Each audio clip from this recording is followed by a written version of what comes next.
शनिवार को नागपुर के पंडालों में विराजे बाप्पा को धूमधाम से विदाई देने का क्रम सुबह से ही शुरू हो गया था, जो देर रात तक चलता रहा। ढोल ताशों की गूंज और भक्तिमय माहौल के बीच बाप्पा को भावपूर्ण विदाई दी गई।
भक्त जिस तरह से बप्पा को अपने घरों में लाते हैं, उससे भी अधिक और दोगुनी खुशी और उत्साह के साथ बप्पा की विदाई का क्रम भी चलता है। हालांकि विदाई के समय में थोड़ा दुख होता है, बावजूद उसके भक्त इसे भव्यता के साथ में और दिव्यता के साथ में सेलिब्रेट करते हैं। कुछ ऐसा ही नज़ारा नागपुर के महल इलाके में हमें दिखाई दे रहा है, जहां पर एक भव्य शोभा यात्रा निकाली जा रही है बप्पा की विदाई में। जो नागपुर में सार्वजनिक उत्सव मंडल हैं, गणेश मंडल हैं, वो बप्पा की विदाई के दौरान इस तरीके की शोभा यात्राओं का आयोजन करते हैं। लेकिन नागपुर के जो मध्य भाग में स्थित महल इलाके में ये जो परंपरा है, बीते कुछ वर्षों से बहुत ही भव्य हो चली है। इसी जगह पे रामनवमी के समय शोभा यात्रा का भी नज़ारा देखने को मिलता है।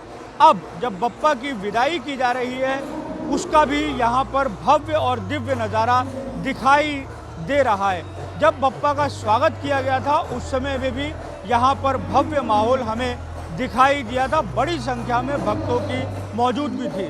तो नागपुर के महल परिसर में दक्षिणामूर्ति परिसर में जो गणेश मंडल है, दक्षिणामूर्ति गणेश मंडल, उसके द्वारा गणेश मूर्ति का आयोजन किया जाता है। और उसके बाद में विसर्जन के दौरान जब एक तरीके से बप्पा को विदाई दी जाती है, तो वो बहुत ही भव्य और दिव्य तरीके से दी जाती है। इस बार दक्षिणामूर्ति गणेश उत्सव का मंडल ने जो दक्षिण भारत के प्रसिद्ध मंदिर की थीम में अपने पंडाल को सजाया था, ठीक उसी तरीके में से जो ये शोभा यात्रा निकाली जा रही है, इसमें भी दक्षिण भारत की जो झलक है वो साफ तौर से दिखाई जा रही है। शोभा यात्रा में रंग बिरंगी रोशनी हमें नज़र आ रही है।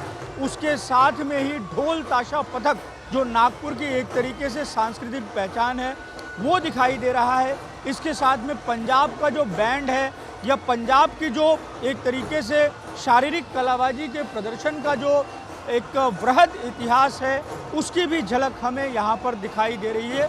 लेकिन सबसे आकर्षक जो है वो दक्षिण भारत की सांस्कृतिक कला का यहाँ पर प्रदर्शन किया जा रहा है। चाहे दक्षिण भारत की नृत्य शैली हो, चाहे वाद्य शैली हो, उसका प्रदर्शन इस शोभा यात्रा के माध्यम से किया जा रहा है। पूरा का पूरा इस समय महल का परिसर बहुत ही एक तरीके से भव्यता का रूप ले चुका है। और इस समय आप ये नज़ारा बड़कच चौक का देख रहे हैं, जहां पर भारी संख्या में जो भक्त हैं वो मौजूद हैं और इस शोभा यात्रा के माध्यम से जो अलग अलग तरह की प्रस्तुतियां हैं, उसे देखकर भाव विभोर हो रहे हैं। नागपुर शहर में कई ऐसे जो सार्वजनिक गणेश मंडल के पंडाल हैं, जिनको देखने के लिए बड़ी संख्या में भक्त पहुंचे। उनकी जो प्रस्तुतियां थी वो बहुत ही आकर्षक थी। इसमें कई तरह की अलग अलग थीमें भी जो हैं वो प्रदर्शित की गई थी।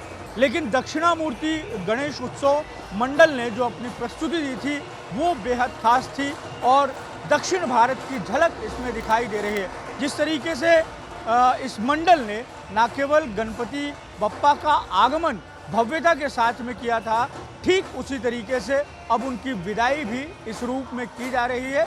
और एक तरीके से हम कह सकते हैं कि शहर का बहुत बड़ा हिस्सा जो है इस शोभा यात्रा को या बप्पा की विदाई को देखने के लिए यहाँ पर मौजूद दिखाई दे रहा है। वीडियो जर्नलिस्ट लोकेश मोहिते के साथ दिव्येश त्रिवेदी, यूसीएन न्यूज़, नागपुर।